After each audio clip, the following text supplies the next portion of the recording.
কান্দে নবী তোমার মায়ায় কান্দে নবী শোয়ে সোনার মদিনায় আল্লাহুম্মা সাইয়্যিদিনা মাওলানা মুহাম্মদ ওয়া আলা আলিহি সাইয়্যিদিনা মাওলানা মুহাম্মদ। একটু জোরে বলি আলহামদুলিল্লাহ, জোরে বলেন দেখি সুবহানাল্লাহ, জোরে সরে বলি আল্লাহু আকবার। খানকাহমদিয়া খালপাড়া সুইহারি দিনাজপুর কর্তৃক পরিচালিত আখেরডাঙ্গা আমার এমদাদুলের বাড়িতে আজকে হঠাৎ এই মাহফিলের সম্মানিত নওগাঁ থেকে আমার পেশাব হুজুর, নওগাঁ হুজুর, অতঃপর সম্মানিত দূর দূরান্ত থেকে আগত আমার ভাইয়েরা, আমার বোনেরা, আমার মারা, লাইফে যারা আছেন সবার প্রতি গুনাহগার অধমের সালাম, জোরে সালামের জবাব দেবেন আসসালামু আলাইকুম ওয়া রাহমাতুল্লাহ। আপনারা কেমন আছেন? মাশাআল্লাহ, আমাদের তো দিনাজপুরে বৃষ্টি, আমি ভাবলাম মাহফিল বোধহয় হবে না। এমদাদুল রিং দিছে, আমি চিন্তা করলাম যে রিং দিছে, বলবো যে হুজুর বৃষ্টি আইসেন না। আমি গেলাম মাহফিল কি হবে, আমাদের এখানে তো বৃষ্টি, কয় আমাদের এখানে বৃষ্টি নাই। তো যাক আলহামদুলিল্লাহ, আল্লাহ আকাশটা ভালো করে দিছে। কবুল না করলে আসা যাইতো, কবুলের মালিক হলো এই জন্য আল্লাহ বলেছে আন্নাল কুওয়াতা লিল্লাহি জামিআ, সমস্ত শক্তির আল্লাহ কবুল করছে। দেখা হলো মানে মাদা আত্মার একটা শান্তি আছে না, জোরে বলেন সুবহানাল্লাহ। আর বা ওখান থেকে নিয়ত করে মানে মাগরিবের পরে যে মাহফিলে ছিলাম ওইখানে নিয়ত করে আসছি যে এশার নামাজ জন্য এই নতুন মসজিদে পড়বো, তো আল্লাহ মিলাই দিছে, নামাজ পাইলাম। একটু জোরে বলেন সুবহানাল্লাহ। এর আগে একদিন আসছিলাম, আসরের নামাজ পড়ছিলাম, আজকে এশার নামাজ পড়লাম মসজিদে। নবী বলেছে তুমি যত মসজিদে নামাজ পড়বা কাল হাসরের ময়দানে ও প্রত্যেকটা মসজিদ তোমার পক্ষে সাক্ষী দিবে। আরো জোরে বলেন আল্লাহু আকবার। আল্লাহ পাক কবুল করেছেন, কালিমাতুর শুকর, জোরে বলি আলহামদুলিল্লাহ। অতঃপর আমার দয়ার নবী রাহমাতাল লিল আলামিন, যারা নবী চিনে ওরা নবী মানে, যারা নবী চিনে না ওরা নবী, আর ওরাই নবীর মিলাদ অস্বীকার করে। আর নবীর জন্ম না হলে তুমি নবীর সিরাত কিসের? আগে নবীর জন্ম, তারপরে নবীর সিরাত। ওরা নবীর মিলাদ বাদ দিছে, খালি সিরাত। কি বললেন ভাই? আর আমরা মিলাদও আছি, সিরাতও আছি। সুবহানাল্লাহ বলেন। তো আমরা ঠিক আছি, জন্মও আছি, মৃত্যুতেও আছি, মানে চরিত্রতেও আছি। ওরা মিলাদ মানে না। কি মানে না? আগে সবাই মানছিল, এখন মানে না। বড় হুজুর হয়ে গেছে, সুদ খাইয়ে খায় এখন ভিতরে জ্বর হয়ে গেছে, এখন আর বালাটা ভালো লাগে না। বুঝতেছেন আমার কথা? বালা তাদের ভালো লাগে না, বুঝবেন যে নষ্ট হয়ে গেছে, মেশিন নষ্ট হয়ে গেছে। কি নষ্ট হয়ে গেছে কইলাম? এই জন্য আমার সম্মানিত ভাইয়েরা, আমারা একদল নবীর বিরোধিতা করবে, একদল মিলাদ মাহফিল করতেই থাকবে। এখন আপনি কোন দলে থাকবেন এটা আপনার ব্যাপার। কথা বলেন ঠিক কিনা? দল দুইটা। দল কয়টা? দুইটা। একটা নবীর পক্ষে থাকবে, একটা নবীর বিপক্ষে থাকবে।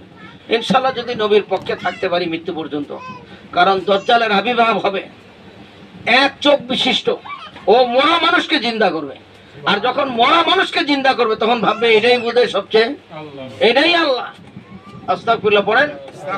হ্যাঁ, মরা মানুষকে জিন্দা করবে। শাহিন হুজুর কি পারে? শাহিন হুজুরের আব্বা ইয়াকুব সাহেব কি পারে? কিছুই তো পারে না। তখন আপনি আপনার আমার যারা ইমান দুর্বল, তখন ওই দাজ্জালকে মনে করবে এই কথা বুঝেন নাই, দোয়া করলাম হুজুরের কাছে, দোয়া চাইলাম, দোয়াও কবুল হইল না, কি হুজুর? তো ভেলকি বালি ইসলামে চলবে না। নবীজি দোয়া করছেন আবু জেহেল আর ওমরের জন্য, একটা দোয়া কবুল হয়েছে, একটা। তাই আমার মতো পাপী, জোরে বলেন সুবহান, সবার দোয়াই যদি কবুল হয় তাহলে নবীর সব দোয়া তো কবুল হয় না কেন? কারণ হেদায়েতের মালিক আল্লাহ। যেন কোন নবীর হাতে, কোন পীরের হাতে, কোন মুক্তির হাতে হেদায়েত নাই। সূরাতুল বাকারা আল্লাহ বলেছে ইয়াহদিহি মাইয়াশাউ ইল্লা সিরাতাল মুস্তাকিম, আল্লাহ যাকে খুশি তাকে সিরাতুল মুস্তাকিমের পথ দেখায়। জোরে বলেন সুবহান। নবীর মহব্বতটা কিন্তু সঠিক পথে থাকতে হবে।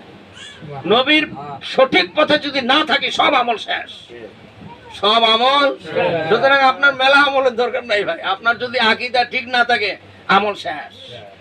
আপনি যদি নবী বিরোধী হন তাহাজ্জুদ নামাজ শেষ, সারা জীবন তাবলীগ করবেন তাও শেষ, জিকির করবেন, দিনের দাওয়াত দিবেন, সব শেষ। আমি বলি নাই, আল্লাহ সূরা হুজরাত পারা নাম্বার 26 আয়াত নাম্বার 2, এই আয়াতটা নবীর রওজার উপরে আছে। সুবহানাল্লাহ। আমার কাছে ভিডিও আছে, আমি মদিনায় গিয়ে ভিডিও নিয়ে আসছি। ইয়া আইয়ুহাল্লাযীনা আমানু লা তারফাউ আসওয়াতা ফাওকা সাওতিন নবী। আল্লাহ বলে, দোস্ত আমার, হাবিব আমার, জগৎবাসীকে বলে দেন, আপনার সাথে যারা বেয়াদবি করে তাদের আমল শেষ শেষ। আপনার ভয় নাই ভাই, আপনি বেয়াদবে রাসূল না, আপনি আশিকে রাসূল। বলেন সুবহানাল্লাহ। কি বললাম বলেন দেখি? আশিকে রাসূল না জান্নাতে যাবে, বিরাট আমল দিয়ে জান্নাতে যাবে না। আশিকে রাসূল আর বেয়াদবে রাসূল। বলে ভয় লাগতেছে বলতে? আল্লাহ যেন মাফ করে, এটা জোরে বলেন আমিন। আশিকে রাসূলরা মিলাদ মাহফিল করে ভাই, আমার ভালো লাগে, মনের খোরাক, আত্মার শান্তি। জোরে বলেন সুবহানাল্লাহ। এজন্য দরুদ সালাম যেখানে আপনার ভালো লাগলে করবেন, না হলে পিছনে চিল্লাচিল্লি করিয়েন না, লাভ নাই। আমরা করবই। সুবহানাল্লাহ বলে। পিছনে কয় এখনো সারাদিন কুকুর ব্যাক ব্যাক করে, হাতি কোনোদিন ফেরত তাকায় না। আমার হুজুর বলেন, শেষ জামানার মানুষ যদি হাতির মতো না হয় তাহলে ঈমান নিয়ে থাকতে পারবেন না। আপনাকে বলে গেলাম, হাতির মতো থাকতে হবে, পিছনে অনেক কথা বলবে মানুষ, আপনাকে রাস্তা থেকে ধাক্কা দিয়ে ফেলাই দিবে। এজন্য আল্লাহ যেন হেফাজত করে, জোরে বলেন আমিন। সেই নবীর উপর লাখো দরুদ ও সালাম, জবান খুলে বলেন সাল্লাল্লাহু আলা মুহাম্মাদ সাল্লাল্লাহু আলাইহি ওয়াসাল্লাম, সাল্লাল্লাহু আলা মুহাম্মাদ সাল্লাল্লাহু আলাইহি ওয়াসাল্লাম। কে বলে রে নবী নাই, নবী আছে মদিনা, কে তোরা দেখতে যাবি, চলো মদিনায়। সাল্লাল্লাহু আলা মুহাম্মাদ সাল্লাল্লাহু আলাইহি ওয়াসাল্লাম, সাল্লাল্লাহু আলা মুহাম্মাদ সাল্লাল্লাহু আলাইহি ওয়াসাল্লাম। আল্লাহুম্মা সাল্লি আলা সাইয়্যিদিনা মুহাম্মাদ নাবিয়ান শাফিয়ানা মাওলানা মুহাম্মাদ। আল্লাহুম্মা সাল্লি আলা সাইয়্যিদিনা মুহাম্মাদ নাবিয়ানা শাফিয়ানা মাওলানা মুহাম্মাদ। আকাশের ফেরেশতারা, আকাশের ফেরেশতারা কাতারে কাতারে খাড়া, রওজা পাকে পড়েন তারা, সাল্লি আলা মুহাম্মাদ। আল্লাহুম্মা সাল্লি আলা সাইয়্যিদিনা মুহাম্মাদ নাবিয়ানা শাফিয়ানা মাওলানা মুহাম্মাদ। এটা জোরে বলি আলহামদুলিল্লাহ। আউলিয়া উলিয়ার দেশ, পীর মাশায়েখের দেশ, ফকির দরবেশের দেশ, সোনার বাংলাদেশ। এটা জোরে বলি আলহামদুলিল্লাহ। বলেন তো, আমরা অসুস্থ হলে আমাদেরকে সুস্থ করবে কে? আল্লাহ। তাহলে তো ডাক্তারখানা যাওয়া যাবে না, ডাক্তার ধরা যাবে না, কারণ আমাকে ভালো করবে কে? তা মাঝখানে আবার ডাক্তার কি লিগা?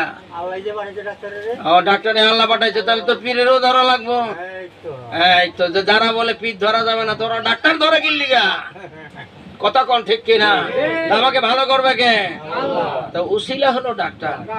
আমরা তো শরীরের চিকিৎসা বুঝি না, ডাক্তার বুঝে। আর আমাদের আত্মার রোগ বুঝে আল্লাহর ওলিরা। ডাক্তাররা দেহের চিকিৎসা করে, আল্লাহর ওলিরা আত্মার চিকিৎসা করে। ডাক্তার ধরলে গুনাহ হয় না, আল্লাহর ওলি ধরলেও গুনাহ হয় না। ওরা কয় শিরক করা হয়, পীর ধরা শিরক। শুনেন নাই? তো ওরা ডাক্তারখানা যায় কিনা জিজ্ঞাসা করেন তো। বেশি যায়। তাহলে তো বোঝাই গেল ওরা ডাক্তার ধরতে আপত্তি নাই, কিন্তু শয়তান ধরছে, নিজ্ঞাত শয়তান ধরছে। আপনাদের এদিকে তো বোধহয় শয়তান নাই, কি কয় শয়তান নাই? শয়তান নাই এমন জায়গা আছে? হ্যাঁ হ্যাঁ, এই জন্য আমার সম্মানিত ভাইয়েরা কথা ভালো করে বুঝবেন, যারা আল্লাহওয়ালা হবে। এই জন্য নবী বলেছেন, যে ব্যক্তি বয়াত ছাড়া মারা গেল, কথাটা ভালো করে বুঝবেন, যে ব্যক্তি বয়াত ছাড়া মারা গেল ওই ব্যক্তির মুনাফিকের মৃত্যু হবে। কি ছাড়া? এই জন্য নবীর সমস্ত সাহাবারা দুই ভাবে বয়াত হয়েছে।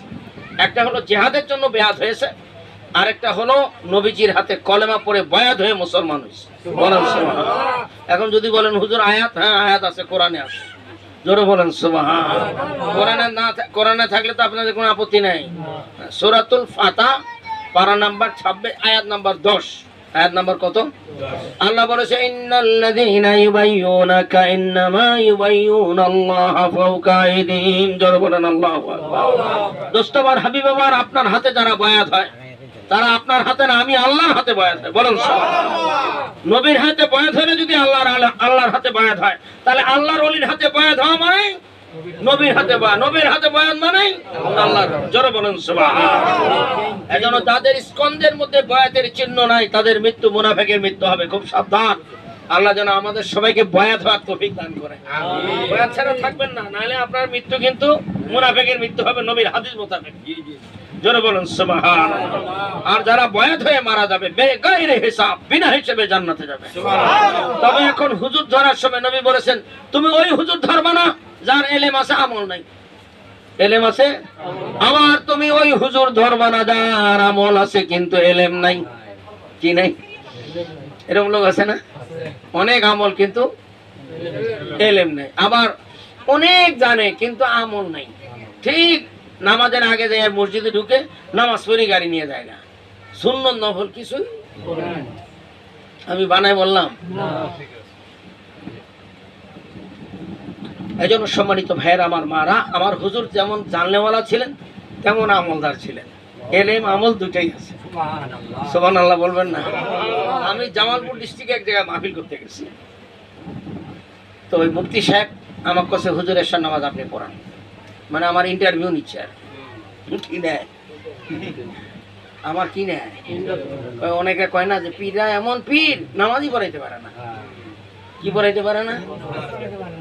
আমি চিন্তা করলাম, আমার তো মানে ইমামতি করার অভ্যাস নেই, এটা অভ্যাস থাকা লাগবে না। একটা মানুষ যখন প্রতিদিনই ইমামতি করে, ওর নামাজ আর আপনি আমি কোনোদিন পড়াই নাই, হঠাৎ করে পড়তে গেলে একটু সমস্যা।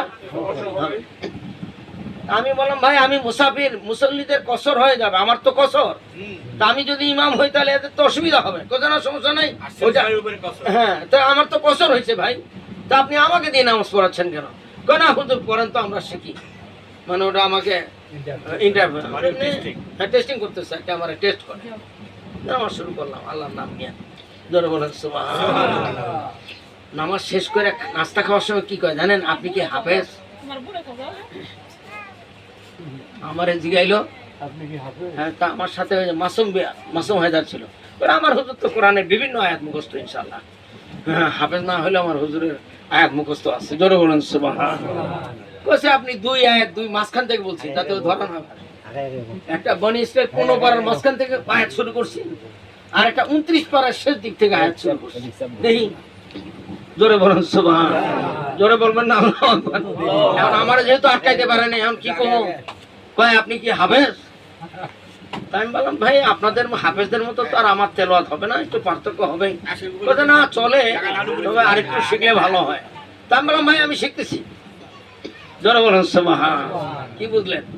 তো আমি আহ্বান করতে চাই, আল্লাহ যেন আমাদের এমন পথ যেন না চলায়, জানা শেখার শেষ নাই। আমার নবী বলেছেন দোলনা থেকে শিক্ষা পর্যন্ত শিক্ষাকাল।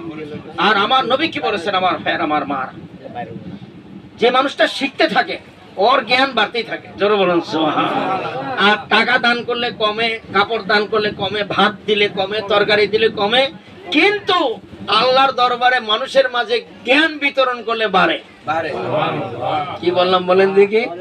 সব জিনিস কমে, কিন্তু জ্ঞান দিলে, এটা মনে রাখবেন। আল্লাহ যেন কবুল করে, জোরে বলেন আমিন। আর আমরা কিছু আলোচনা করব যাতে আমাদের এলেম বাড়ে। আল্লাহ যেন আমার এলেম আলমত যেন সুন্দর জীবন নিয়ে আমরা যেন সে তো এই দুনিয়া থেকে বিদায় হতে পারি। একটু জোরে বলে না আমি, আরো জোরে শুনে বলে না আমি।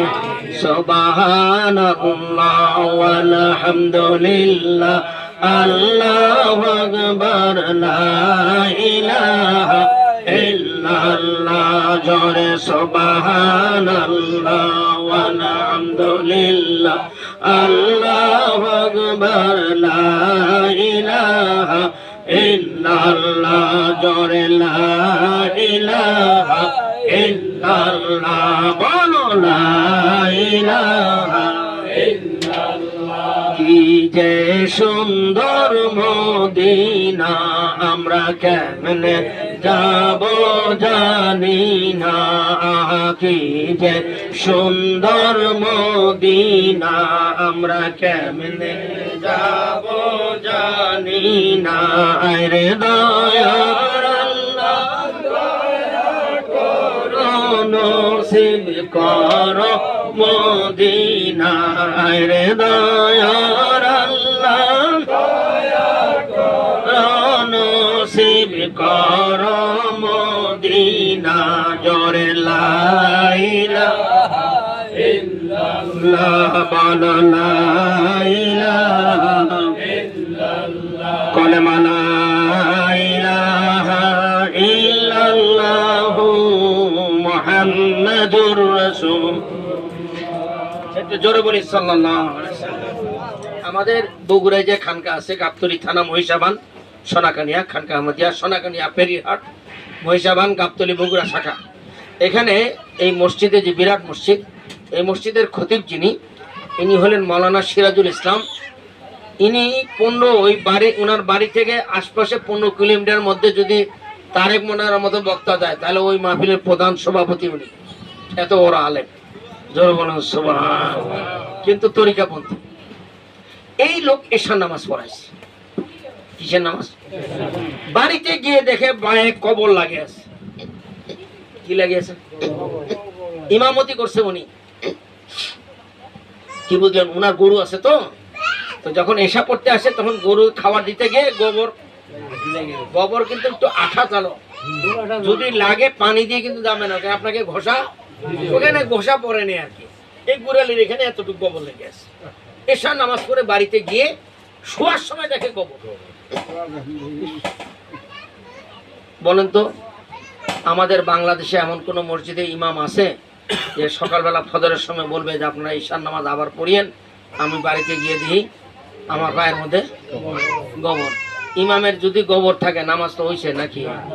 ইমামের যদি নামাজ না হয় মুসল্লিদের কথা বলেন হয় নাই। এখন আমাদের বাংলাদেশের ইমাম যদি কয় যে আমার গোবর লাগা ছিল, ঈশার নামাজ হইছে না, ওর চাকরি থাকবো? আপনারা কি ঘুমাই গেলেন নাকি? ইমরান তুমি কি ঘুমাইলে নাকি? চাকরি থাকবো? আর চাকরির ভয়ে কি কবো? কবো? কবে না কেন জানেন? ওর ইমান নাই। ও ভাবে বললে আমার চাকরি থাকবে না। কিন্তু ওই যে মৌলানা সিরাজুল যেহেতু তরিকাপন্থী লোক, আল্লাহর ভয় আছে, পরেশগারি আছে, ফজরের নামাজ শেষ করে বলছে ভাই কালকে কে কে নামাজ পড়ছেন এশা? তখন কিছু লোক আসছে, কিছু লোক। এখন উনি বললো ভাই আপনাদের দোহাই লাগে, আপনারা আবার নামাজটা পড়বেন। কেন? কয় আমি এশার নামাজ পড়ে বাড়িতে শোয়ার সময় দেখলাম আমার পায়ে গোবর ছিল। আপনারা যারা যারা পড়ছেন আমি আপনাদের কাছে মাফ চাই, আল্লাহর কাছে মাফ চাই, আমার অজান্তে ভুল হয়ে গেছে, আপনারা নামাজটা আবার। যদি উনি আবার গোবরটা ধরা না পড়তো তো ওইভাবে নামাজটা আল্লাহ দরবারে কবুল হয়ে যেত। কিন্তু এখন যেহেতু ধরা পড়ছে, কি করছে? উনি আবার ঘুমানোর আগে উজু করে এসে এশার নামাজ সুন্নত বেতের পরে ঘুমাইছে, আর রাতে ভালো ঘুম হয়নি। সকালবেলা মুসল্লিদের কাছে মাপ চাই, সবাইকে নামাজ পড়তে বলছেন। এটার নাম হলো পরেশগারি। কি বললাম বলেন? আমার কথা বুঝেন নাই? এজন্য কোনো মুসলমান যদি নামাজ শেষ করে দেখে কাপড় খারাপ হচ্ছিল, নামাজ পড়ছেন, হঠাৎ মনে হলো আরে লুঙ্গি তো বদলার কথা মনে নাই, এই লুঙ্গি তো বদলাই নামাজ পড়ার কথা ছিল, কিন্তু আমি এখন কি হবে? এমদাদুল হুজুর বলো, আবার তুমি বলো, তুমি বলতে পারবা, বলো কি করতে হবে? হ্যাঁ আবার পড়তে হবে। ওই লুঙ্গি পরেই ওইটা চেঞ্জ করতে হবে। ওই লুঙ্গির কাপড় নাপাক যদি শরীরে লাগে তাহলে কাপড়ও শরীরও ধুইতে হবে। আমার কথা ক্লিয়ার? এরকম হতে পারে, এরকম হতে পারে। এই জন্য আজকের এই আলোচনাটা এই জন্য করলাম যে ওইটা আল্লাহওয়ালা লোক ছিল বলে উনি সবার নামাজ আমার সংসদ, তা আমি ওনাকে ধন্যবাদ দিয়ে আসছি। আপনাকে ধন্যবাদ যে আপনি চাকরি হারানোর ভয় করেননি, সবাইকে প্রকাশ্যে বলে দিয়েছেন সবার নামাজ সংশোধন আল্লাহ করে দিবেন। আর এই জন্য আপনাকে পরিপূর্ণ যাজা দান করে। এই জন্য তরিকাপন্থী লাগবে। কি পন্থী বললাম? তরিকাপন্থী লাগবে। তরিকা ছাড়া কাম, এটা যদি পরিষ্কার না হইতো জীবনে ভয়তে বলতো না। হ্যাঁ, দুনিয়াতে থাকবো, আল্লাহ যেন মাফ করে। এটা বললাম কেন, এরকম পরেশগারি সব জায়গায় করতে হবে। আপনার যদি নামাজে কোনো সন্দেহ হয় তাহলে একটা সহসিতা দিয়ে দেন যদি আপনার সন্দেহ হয়। কারণ পরেশগারি হলো সন্দেহযুক্ত কাজ থেকে বিরত থাকার নাম পরেশগারি। এজন্য যারা গ্রামে কোনো ফসল টসল করে, ওরা যখন মাপে দেয় তখন আর 2-4টা বেশি দিয়ে দেয়, ভাই নিয়ে যান, ভাবে যাতে কম না হয়। আর আমরা যত পারি কম দিতে পারি আর কি। কম দিলে মনে করে বোধহয় আমি বুঝি চালাক খুব, আর তোর আখেরাত শেষ রে। কি শেষ? আল্লাহ যেন হেফাজত করে, জোরে বলেন আমি। আল্লাহ আল্লাহ আল্লাহ লা ইলাহা ইল্লাহু, আল্লাহ আল্লাহ আল্লাহ লা ইলাহা ইল্লাহু, হাসবি রাব্বি জাল্লাল্লাহ মা ফি কলবি গায়রুল্লাহ, আরে নূর মুহাম্মদ সাল্লাল্লাহু লা ইলাহা ইল্লাল্লাহ, বল লা ইলাহা ইল্লাল্লাহ, জোরে লা ইলাহা ইল্লাল্লাহ, কালেমা লা ইলাহা ইল্লাল্লাহ মুহাম্মাদুর রাসূলুল্লাহ, জোরে বলি সাল্লাল্লাহু। আমার নবী বলেছে তুমি কোন মুমিন ভাইয়ের দোষ দেখলে তাকে সংশোধন করে দিবা, জোরে বলেন সুবহানাল্লাহ। কি করে দিবা? আমরা সংশোধন করে দিতে গেলে কি করে? রাগ করে, কাহিনী বেশি বুঝুন মিয়া। তা আমি বললাম ভাই আপনি রাগ করেন কেন? মানে পরশুদিন একজনকে ওয়াজ করতে দিলাম, ও ওয়াজ করতে করতে কি কয় জানেন? কয় যারা শুকরিয়া করে না এরা কাফের। কি কয়? মাগরিবের মাহফিলটাতে ওকে মাইকটা দিলাম যে 10 মিনিট কথা বলো। ও কথা বলতে বলতে বলতে বলতে বলছি যারা শুকরিয়া করে না তোরা, ওয়াজ শেষ করলাম। 2 মিনিট বেশি করেছে। আমি এক থাপড় মারবো, বেয়াদব। ঘড়ি দেখে ওয়াজ করে না, 2 মিনিট পার করে লাগে না। 2 মিনিট দিয়ে কি বাংলাদেশ জয় করবা? না মানুষকে হেদায়েত দিয়ে ফেলবা 2 মিনিটে? যেটা 2 মিনিটে হবে না ওটা তো 2 ঘন্টা হবে না। আর আল্লাহ জেলে 1 মিনিটেও কাম হয়ে যাবে। বলো সুবহানাল্লাহ।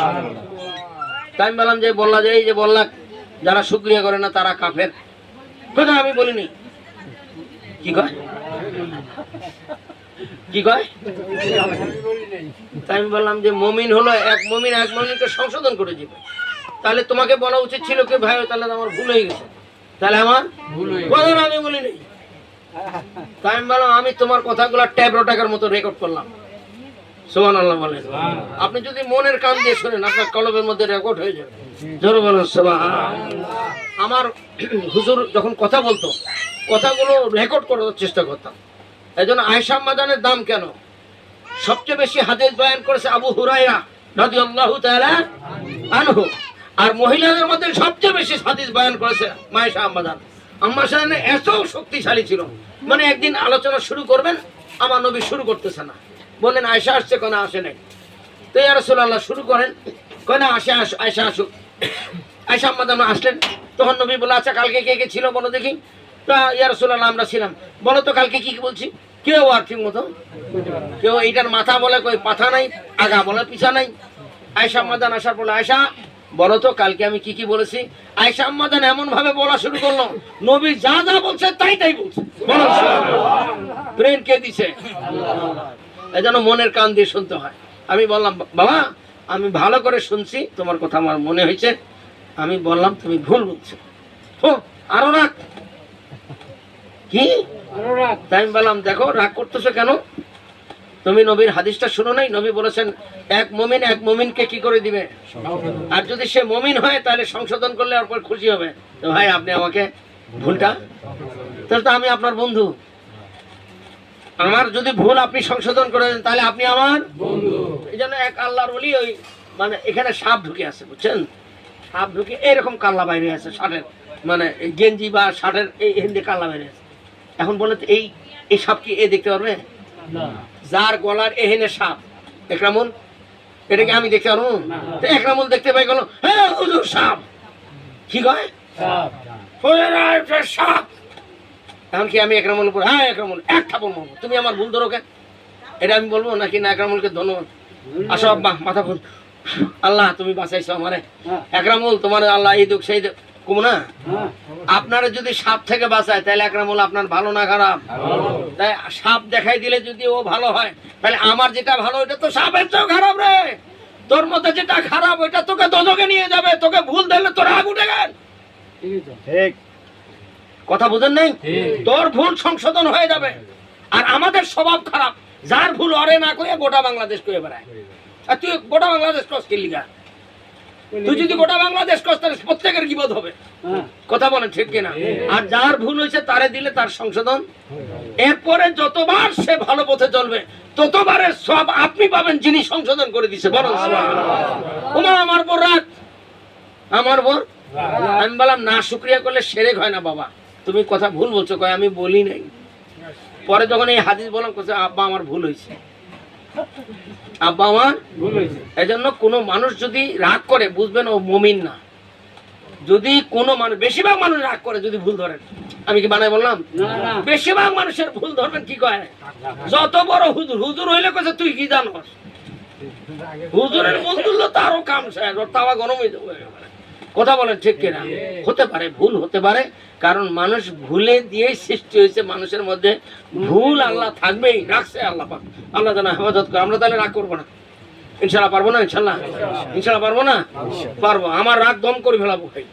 আমার এই জন্য আমি সবসময় বলি ভাই, যেখানে মাহফিল করি ভাই আমার ভুল হইতে পারে, বলবেন সংশোধন হয়ে যাবো। আমার সংশোধন চাই ভাই, আমি সুন্দর জীবন চাই। জোরে বলেন সুবহানাল্লাহ। আল্লাহ যেন সবাইকে কবুল করে। জোরে বলে না। ছেড়ে দে নৌকা মাঝি যাব মদিনা, ছেড়ে দে নৌকা মাঝি যাব মদিনা। আয় মদিনাতে কান্দে নবী উম্মতের মায়া, মদিনাতে কান্দে নবী উম্মতের মায়া। ছেড়ে দে নৌকা মাঝি ছেড়ে দে নৌকা মাঝি যাব মদিনা। জোরে বলেন আল্লাহু আকবার। আমার খানকাহ আহমদিয়া যারা প্রথম প্রথম আসছে তাদের দেখছি টাকার অভাব, খাওয়ার অভাব, বাড়ির অভাব, কাপড়ের অভাব। টাকা যত বাড়ে, সম্পদ যত বাড়ে, মাহফিল তত মিস হয়। সুবহানাল্লাহ বলেন। সুবহানাল্লাহ কয়ে ফেলেন সময় মিলে। টাকা বাড়ে, জমি বাড়ে, বয়স বাড়ে, মাহফিল তত। ইয়া আল্লাহ, এটা কিরম কারবার? আমার কথাটা বুঝেন। নবী কি বলেছেন? বড় লোক হতে দোষ নাই, তোমার টাকা বাড়বে, সম্পদ পাবে, তুমি আর আল্লাহরে বেশি ডাকবা, খরচ আল্লাহর রাস্তায় বেশি করবা, তোমার দাম আরো বাড়তেই থাকবে, বাড়তেই থাকবে, বাড়তেই থাকবে, মানও দিতে থাকবে আল্লাহ। বলেন সুবহানাল্লাহ। কিন্তু আমাদের সমস্যাটা হলে মাল বাড়লে, টাকা বাড়লে, জমি বাড়লে, আর মাহফিল কি বাবা? আপনারা কি ঘুমাই গেলেন নাই? এখন বাড়ি হয়েছে 4 তলা, আমারে মোবাইল করে ডেট দেওয়া লাগে, হ্যাঁ মোবাইল করে ডেট জানা। আগে সমানে ডেট মোবাইল চাইতো, মোবাইল করতো, হুজুর আমার মাহফিলের ডেটটা কবে? এখন আমি ডেট করে কই যে এরকম শুক্রবারে ফাঁকা আছি, মাহফিল করবেন। কোথায় না হুজুর ভেজাল বাড়ছে, কঠিন ভেজাল চলতেছে। কি কয়? এই ভেজাল সেই ভেজাল। তাই আমি বললাম তাহলে ভেজাল শেষ হবে কবে? কই জানি না, দোয়া করিয়েন তো। আমি বললাম ভেজাল শেষ হবে আপনি যেদিন মরবেন। আল্লাহ কি বলে? এটা আপনি পাটোয়াপাড়া, দিনাজপুর শহরে পাটোয়াপাড়া 1 নাম্বার মসজিদ। কত বললাম? এই আয়াতটা উযুখানায় লেখা আছে। কোনখানায়? গায়ে পড়ে আসবেন যদি আল্লাহ কোনোদিন নেয়। ইয়া আইয়ুহাল্লাযীনা আমানু লা তুলহিকুম আমওয়ালিকুম ওয়া আওলাদুকুম আন যিকরিল্লাহ ওয়া মান ইয়াফআল যালিকা ফাউলাইকা হুমুল খাসিরুন। জোরে বলেন আল্লাহু আকবার। আল্লাহ বলেছে হে ঈমানদার, বেঈমানকে বলে নাই। হে ঈমানদার, তোমাদের সম্পদ টাকা পয়সার জন্য আমি আল্লাহর শরণ থেকে তোমাকে গাফেল না করে। যদি গাফেল তুমি হও তাহলে তুমি ক্ষতিগ্রস্তদের অন্তর্ভুক্ত হবা। আর আমার হুজুর বয়স বাড়ছে, টাকা বাড়ছে, জমি বাড়ছে, আরো দিনের কাজ আরো বাড়ছে। সুবহানাল্লাহ বলেন। আমার কথাটা ক্লিয়ার হয়েছে? তার মানে আমার এখন চাইতে, আমি যখন প্রথম বাড়ি মাহফিল করতে গেছি তখন টিনের বাড়ি, ছোট একটা জানলা, গরম। আপনার না আমি নাম বলবো না। এখন আমি কিছুদিন আগে বললাম যে মাহফিল তো একটা ডেট ফাঁকা আছে, না হুজুর এখন সমস্যা। কি কয় কথা, সমস্যা বাড়তেছে কেন বলেন দেখি? না, ইমান নষ্ট হয়ে গেছে। আগে যখনই বলতাম কেন হুজুর আমি রেডি আছি, সুবহানাল্লাহ বলেন, আপনি যখনই ডেট দিবেন তখনই আমি রেডি। আর এখন কি বাইরেছে, কথা বলেন না কেন? তার মানে কি দাঁড়াইছে জানেন? ইমান নষ্ট হয়েছে। বাড়িয়েছে এখন 4 তলা, মেলা টাকা কামাই করে। এখন আর সময়। এখন বারবার জিজ্ঞাসা করে হুজুর কয়জন আসবেন, কয়জন খাবেন? আমি বললাম যে 50 জনও হইতে পারে, বলা যায় না। বলছে তাহলে পরে মাহফিল করি। করেন। আসলে তো 50 জন হবে না, আমি এটা টোপ দিলাম। আমি তুই করবি না, আমিও করবো না, আমার তো বসা নাই, তোর হয়ে না করলে আর জায়গায় করবো। জোরে বলেন সুবহানাল্লাহ। এজন্য কোন মুসলমানের ইমানের তারতম্য হবে না। ও টাকা বলার সময় যেমন ইমান, টাকা যখন থাকবে না, ফকির হয়ে যাবে, তখনও ইমান এক থাকবে। এটা ইমানের লয়ও নাই, ক্ষয়ও নাই। এই হলো ইমানে কামেল। জোরে বলেন সুবহানাল্লাহ। কথা কি বুঝাইতে পারলাম? ওই ব্যক্তির ইমান কামেল। ফকিরের সময় এমন যেমন। এজন্য আইয়ুব নবী, কোন নবী কিরে খাইছিল? কোন নবী রে? কয় বছর? 18 বছর। খানকায় থাকবো আরো 18 বছর। কয় হুজুরের কাছে দোয়া চাইলাম, খানকায় যাওয়ার পরেই তো আমার কিরার রোগ হয়েছে, ওইলে খানকা আমি বাদ দিছি। আমি ভালো মানুষটা গেলাম, আল্লাহ বিল্লাহ শুরু করবো, যে কিরা খাইছে। মাহফিল কি এমনি ছাড়ছি? সুবহানাল্লাহ বলেন। হ্যাঁ সুবহানাল্লাহ। এটা সুবহানাল্লাহ নাকি? মানে বোঝা গেল আইনারাও এরকম করবেন আর কি। আস্তাগফিরুল্লাহ পড়েন। দেখেন আমার সম্মানিত ভাইয়েরা, আইয়ুব নবীর ইমানের পরীক্ষা নিচ্ছে। আইয়ুব নবী কিন্তু বাদশা ছিল। আল্লাহ বলল আইয়ুব তোমার যদি বাদশাহী চলে যায় কি করবা? কয় না আল্লাহ আমার বাদশাহী চলে গেলে আমি তোমাকে আর একটু বেশি ডাকবো। বলো সুবহানাল্লাহ। ও শয়তান কি বলে জানেন? কয় না আল্লাহ তোমার আইয়ুবের খালি সম্পদ নিয়ে নাও, দেখো তোমার আইয়ুব যদি তোমাকে ডাকে আমি কি বলি। তা আল্লাহর সাথে ইবলিসের চ্যালেঞ্জ হয়ে গেল। কি হয়ে গেল? জোরে বলেন। ঠিক আছে, এবার আইয়ুব নবীর বাদশাহী দেওয়া শুরু হলো। একদিনে সব উট গরু মরি শেষ। আকাশ থেকে বিজলি পড়লো একদিনে, হাজার হাজার গরু মহিষ একদিনে মরি শেষ। এরকম যদি কোনো বীরগঞ্জের লোকের এত কোটি টাকার গরু ছাগল মরে যায়, হার্ট অ্যাটাক হবে কি হবে না?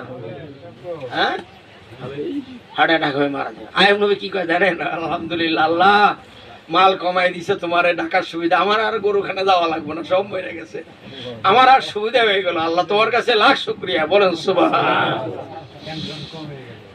আল্লাহ তোমার ঢাকার ব্যবস্থা। শয়তান কাছে ইয়া আল্লাহ, কাম তো হইল না। কি হইল না? তাহলে এক কাজ করি, পোলা পান্ডি একবারে মেরে দিই।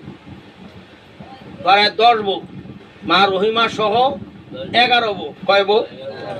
সব শুয়ে আছে বাচ্চা, 11 বউয়ের বাচ্চা লাইন করে শুয়ে দিছে। এমন ওয়াল চাপা ভূমি করছে, এমন চাপা পড়ছে, একটা বাচ্চা বাঁচে না, ব্যাগ বাচ্চা একবারে শেষ। সকালবেলা প্রহরী এসে বললো বাচ্চা নামদার, হে আল্লাহ নবী আইয়ুব আপনার সমস্ত বাচ্চারা মারা গেছে। কয় আলহামদুলিল্লাহ, আল্লাহ দিছিল, আল্লাহর মাল, আল্লাহ নিছে, আমার একটু ভালো হইলো, আল্লাহর ডাকবো বেশি। আর আমার মায়ের এরকম এক পোলা যদি মরে যায়, যে গান শুরু হয়, ও মায়রে, আমি কি বানাই বললাম নাকি? এরকম সুর আছে না? পুরি আমার মায়ের যা। এই জন্য তো আমার নবী বলেছেন, কেউ মারা গেলে ওইটাকে কি বলে বলুন তো? এরকম করে চিল্লাচিল্লি করে, তারপর গানও গায়। হ্যাঁ, গীত গীত কি কয় না? কোন একদম হারাম, একদম হারাম। কেউ মারা গেলে গান গাওয়া যাবে না। ও বাপে গেছে মায়ে গেল আল্লাহ তুমি।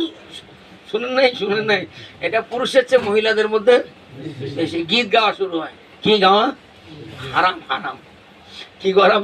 আইয়ুব নবী গীত গায় নাই, সুবহানাল্লাহ আলহামদুলিল্লাহ কয়ে আল্লাহ তোমার মাল। শেষ পর্যন্ত ব্যবসা চলে গেল, বাদশাহী চলে গেল।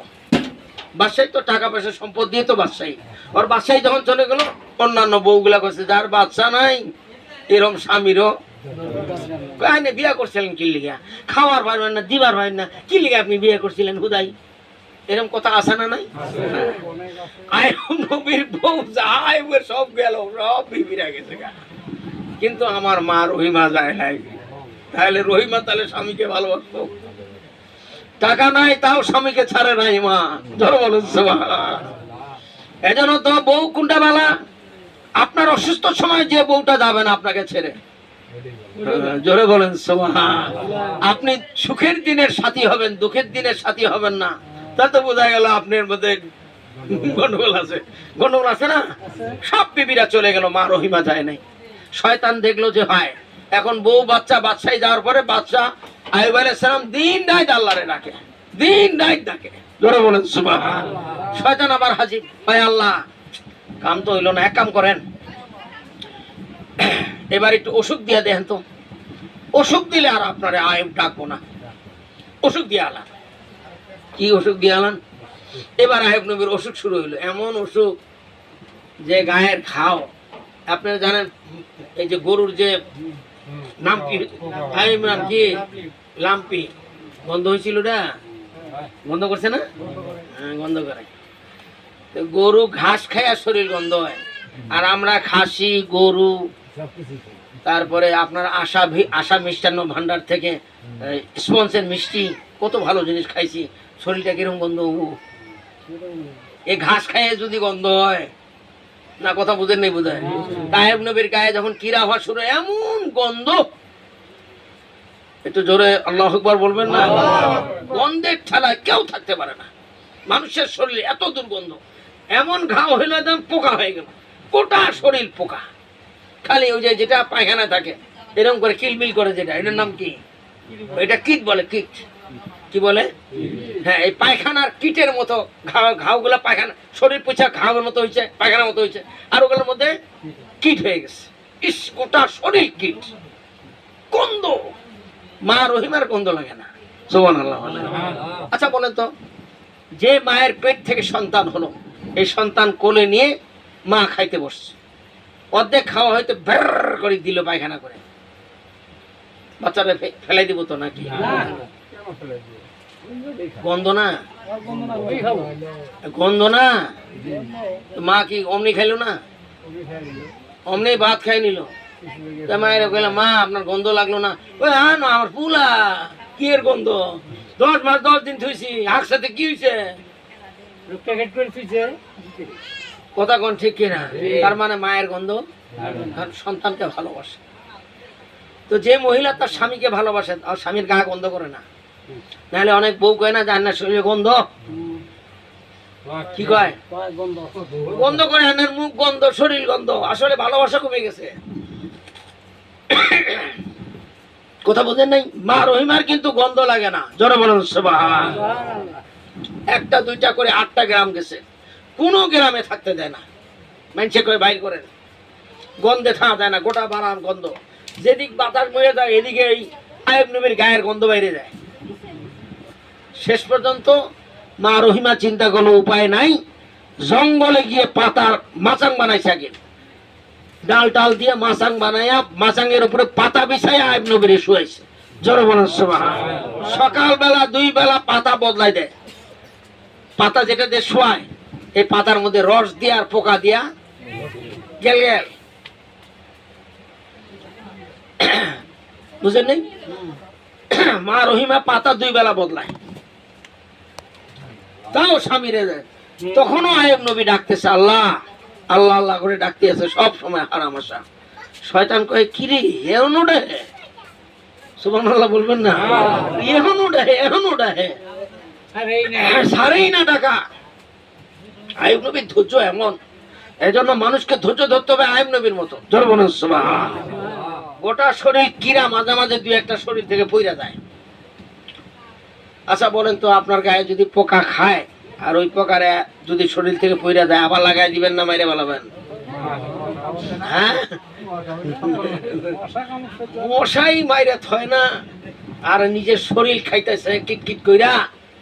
কিন্তু আইয়ুব নবী ওই কিট মারতো না, নিচে পড়ে গেলে আবার হাত দিয়ে ধইরা এই খাওয়ার মধ্যে লাগাই দিয়ে কইতো, খা, আমার শরীরটা তো লেগে খাদ্য বানাইছে, খাইতে থাক। আর আল্লাহ তুমি আমার সবর দিও, ধৈর্য দিও। বরং সুবহানাল্লাহ। ডাকতে ডাকতে এমন হলো যে আয়ব নবীর গোটা শরীর কিরা হইতে হইতে জিব্বার কাছে এসে গেছে। এখন আর জিব্বা লড়াইতে পারে না, এত ব্যথা। শেষ পর্যন্ত এর মধ্যে কিন্তু আয়ব নবী একদিনও দোয়া করে নেই আল্লাহর কাছে, আল্লাহ তুমি আমারে ভালো করো। আয়ব নবীর কাছে আল্লাহ যেমনে রাখছো এমনি আমি খুশি। বলেন সুবহানাল্লাহ। যেমনে রাখছো। শয়তান কইছে এটা কোন নবী রে, এনা উয়াও করে না, মানে মানুষের অসুখ হলে কি করে ওইটাও করে না। জোরে বলেন সুবহানাল্লাহ। শেষ পর্যন্ত আয়ব নবী দোয়া করতেছে, আল্লাহ আমার খালি জিহ্বাটা বাকি রাখিও আল্লাহ, এই জিহ্বা দিয়ে যেন সব সময় তোমাকে আল্লাহ বলে ডাকতে পারি, আমি যেন সব সময় ডাকতে পারি। জোরে বলেন সুবহানাল্লাহ। জিহ্বা বাদে গোটা শরীর দাও, আমার কোনো আপত্তি, আর তোমার ডাকার জন্য খালি জিহ্বাটা বাকি। জোরে বলেন সুবহানাল্লাহ। আল্লাহর প্রেম সাগরে জোশ পড়ে গেল। আল্লাহ বলে, যাও জিবরাইল যাও, আমার আয়ুব ইমানের পরীক্ষায় পাস, যাও আবে জমজমের পানি নিয়ে যাও, গোটা পানি দিয়ে গোসল করাইয়া গোটা শরীর ধুইয়া একদম নতুন জীবন আমি আয়ুবকে দিব। আয়ুবের পরে আল্লাহ এত খুশি হয়েছে, শরীরটা এরপরে এমন সুন্দর শরীর হয়েছে, এজন্য কোনো মানুষ যখন মইরা যায়, মইরা গেছে সবাই দেখা দেখা শেষ, এরপরে জীবন যখন দিছে আবার আবার দেখেন আগের চেয়ে বেশি। সুবহানাল্লাহ বলবেন না? এরকম দেখেন নাই? আরে আমি এক লোককে দেখছি সবাই আইসা গেছে, আমারও কইলো হুজুর আইসা থাকেন, জানাজা কিন্তু আপনারই পড়াইতে হবে। তাই বললাম মরুক আগে, এখনই কি গলা টিপে মাইরে হলাবেন নাকি? কি নিয়ত আপনাদের? কয় না বাঁচবো না। তা আমি দোয়া করে আইলাম, আল্লাহ তুমি যদি অসম্ভবকে সম্ভব করতে থাকো, সবাই যখন মরার লাশ দেখবার আইসে তো তুমি একটু বাঁচাই দেখাও যে আমি মরা ডাকাও। তারপরে আল্লাহর কি কাম, মরে না সব আত্মীয় স্বজন গেল গা, কবে মরমু আবার আমু, আমগো সংসারে ভেজাল 3 দিন তো হয়েই গেল, যাইতে যাইতে ব্যক্তি গেছে গায়ে মরেই না। সুবহানাল্লাহ। বউ করে কিরে বাঁচবো না কি আবারই, মরার কথা মরে না। সুবহানাল্লাহ বলেন না? ইয়া আল্লাহ। তারপরে বালা হওয়া শুরু হইলো, আরো 2টা বিয়া করলো। সুবহানাল্লাহ, একটু জোরে বলবেন না? এই জন্য দেখবেন যে মানুষটা মরে যায় আবার ভালো হয়, ওরে আল্লাহ আল্লাহ নতুন জীবন দেয়। বলেন সুবহানাল্লাহ। কথা বুঝেন নাই? এই জন্য দুনিয়াতে জমজমের পানি একটা দামি, আর হাসরের ময়দানে আল্লাহ কাউসারের পানি দিয়ে খাওয়াবে, পাউসার পানি দিয়া মানুষের যে যখন জাহান্নাম থেকে বের করবে, মানুষটার শরীরটা কয়লা হয়ে যাবে। এবার আল্লাহ বলবে, এই কাউসারের পানি দিয়ে ওকে ধোয়াও। ধোয়ার সাথে সাথে একদম ইসুফের মতো সুন্দর চেহারা দান করবে। আল্লাহ কই, আল্লাহ জান্নাত যদি নাও দাও তাহলে পুরাইয়া টুরাইয়া আবার আমারে বলেন কাউসারের পর ইন্না আতাইনা কাল কাউসার ফাসাল্লি লিরাব্বিকা ওয়ানহার ইন্না শানিয়াকা হুয়াল আবতার। জোরে বলেন আল্লাহু আকবার। আল্লাহ যেন কবুল করে, একটু জোরে শুনে বলেন আমিন। আমি নবীজির পাগল, আমি মদিনার পাগল, আমি নবীজির পাগল, আমি মদিনার পাগল। মদিনারি ধুলি বানি মোর, মদিনারি ধুলি বানি মোর নয়নের কাজল। আমি নবীজির পাগল, আমি মদিনার পাগল। আমার জিগির নবী নবী, দু চোখে মদিনার ছবি। আমার জিগির নবী নবী, দু চোখে মদিনার ছবি। তোমার প্রেমে দিতে রাজি, তোমার প্রেমে দিতে রাজি জীবনের ছবি। আমি নবীজির পাগল, আমি মদিনার পাগল। জোরে বলেন আল্লাহু আকবার। এজন্য আমার হুজুর কেবলাকে দেখতাম, সম্পদ বাড়ার সাথে সাথে আল্লাহ রাস্তায় আমার হুজুর জান দিছে, মাল দিছে, পেনশনের পুরো টাকা খানকায় দিয়ে দিয়েছে। জোরে বলেন সুবহানাল্লাহ। আরো বলতেছিল পেনশনের পরেই আমার হুজুর বলছে, বাবা আমাকে ঢাকা নিয়ে যাও, আমি দিনের কাজ করবো। আমি বললাম আপনার তো শরীর চলে না। কয় শরীর না চললেও আল্লাহ চালাই নিবে। জোরে বলেন সুবহানাল্লাহ। আমরা হলে কি যে হয়ে যাইতো। কোচের শেষে পেনশনের টাকা ব্যাংকে রাখবো আর খাবো। কথা কন না কে? আমার হুজুর সব টাকা খানকায় দিয়েছেন। এজন্য কোন মানুষের মুমিন হবে ওই লোকটাকে যখন দেখবেন ওর সম্পদ বাড়ে, দিনের কাজ। সুবহানাল্লাহ বলেন। আমি সম্পদ কামাই করতেছি কেন? এটা আসার সময় হুজুরকে বললাম, হুজুর বললে এত রাতে এনকোয়ারি কষ্ট করে তো দেওয়া যাবে না। তাই আমি বললাম হুজুর দোয়া করবেন, আগামী 3-4 মাসের মধ্যে আপনারা একটু দোয়া করবেন, তো আমার একটা মাইক্রো লাগবে মাহফিলে। আজকে কষ্ট করে আসলাম, তো হুজুরকে নিয়ে আসছি, ওনার কষ্ট হয়েছে আসলে। ওই যে যেখানে ভাঙ্গাটা আছে না, ওখানে ওনার নাম তো অনেকক্ষণ লাগতেছিল, ওরকম করে তো কষ্ট করে আসার লোক না উনি। একটু জোরে বলেন সুবহান। 86 বছর। আর আপনাকে মাইক দিচ্ছি, 86 বছর। আমার ছেলে হলো 6টা, তার ভিতর মোর 2টা ড্রাইভার। একটু জোরে বলেন সুবহান। তো আমি আপনাদের সবার কাছে দোয়া চাই, এই 3-4 মাসের মধ্যে আমি একটা মাইক্রো কিনবো ইনশাল্লাহ, তাহলে মাহফিলের একটু সুবিধা হবে। টাকা আল্লাহর কাছে এই জন্য চাই। ঢাকার খানকাটার কাজটা শুরু করবো, একটা জমি বেচবো, তো জমিটা 1 কোটি টাকার দাম, তো পার্টি লাগবে। কি লাগবে? তো দোয়া করবেন যেন একটা বেচা আল্লাহ, ওইটা ব্যবস্থা করলে খানকার কাজটা শুরু করবো ঢাকায়। আর টাকার কিছু হয়েছে, আর কিছু টাকা হলেই আমি মাইক্রোটা কিনবো। তখন আপনাদের বীরগঞ্জে আসতে আর আমার কষ্ট হবে না। আপনারা যাবেন, আসবেন, সমস্যা নেই। আমি 14-15টা সিট বড় মাইক্রো কিনবো আর কি ইনশাআল্লাহ, হায়েস্ট থেকে গাড়ি কিনবো আল্লাহ যেন কবুল করে। একটু জোরে সরে বলে না আমি। ওই জায়গাটাতে মানে স্লিপ কাটে গেছিল প্রায়, পড়ি নেই, আল্লাহ যেন মাফ করে, একটু জোরে বলেন। এই জন্য আমি আল্লাহর কাছে বলি, আল্লাহ আমাকে আরো টাকা দাও, আমি তো ওই যে হেফজখানা করবো, একটা মহিলাদের দাতব্য মানে কি বলে মহিলাদের আশ্রম করবো একটা, জোরে বলেন সুবহান। আর এটা মাইক্রো করবো, আর ঢাকার খানকাটা করবো। এই 4টা কাজ করলে আমার মোটামুটি আলহামদুলিল্লাহ, আল্লাহর কাছে লাখ শুকরিয়া, জোরে বলেন সুবহান। যাক, আমি আর কথা বাড়াবো না। আমরা যেন আল্লাহ পাক আমাদের সম্পদ বাড়ার সাথে সাথে ঈমান আমল যেন নষ্ট, এটা মনে রাখবেন। আল্লাহর কাছে সম্পদ কিন্তু ঈমানের পরীক্ষা নিবে। সম্পদ বাড়বে যদি আপনার সম্পদ, বউ বাচ্চা যদি আপনার দিন থেকে দূরে নেয়, তাহলে বুঝবে এই সম্পদ, এই টাকা পয়সা, বউ বাচ্চা আপনার জন্য আখিরাতে কাল হয়ে যাবে। কথা বলেন ঠিক কিনা? এই জন্য বউ যদি বাদ দিতে হয় দিবেন, বউ যদি, হ্যাঁ, টাকা যদি বাদ দিতে হয় দিবেন, তাও ঈমান বাদ দেওয়া, আমল নষ্ট করা যাবে না। আল্লাহ যেন হেফাজত করতে, জোরে বলে না আমি, আরো জোরে সরে বলে না আমি। ইয়া রাসূল দাও তো, ইয়া হাবিবাল্লাহ, ইয়া রাসূলাল্লাহ, ইয়া হাবিবাল্লাহ, ইয়া রাসূলাল্লাহ, ইয়া হাবিবাল্লাহ, ইয়া রাসূলাল্লাহ, ইয়া হাবিবাল্লাহ। তুমি জীবন, তুমি মরণ, আধার ঘরে তুমি আপন, তুমি জীবন, তুমি মরণ, আধার ঘরে তুমি আপন, তুমি মোদের পারের তরি, তুমি মোদের পারের তরি, তুমি নিধানে তারানেওয়ালা, ইয়া রাসূলুল্লাহ, ইয়া হাবিবাল্লাহ, ইয়া হাবিব, তুমি মোদের আশার আলো, তাই তো তোমায় বাসি ভালো, তুমি মোদের আশার আলো,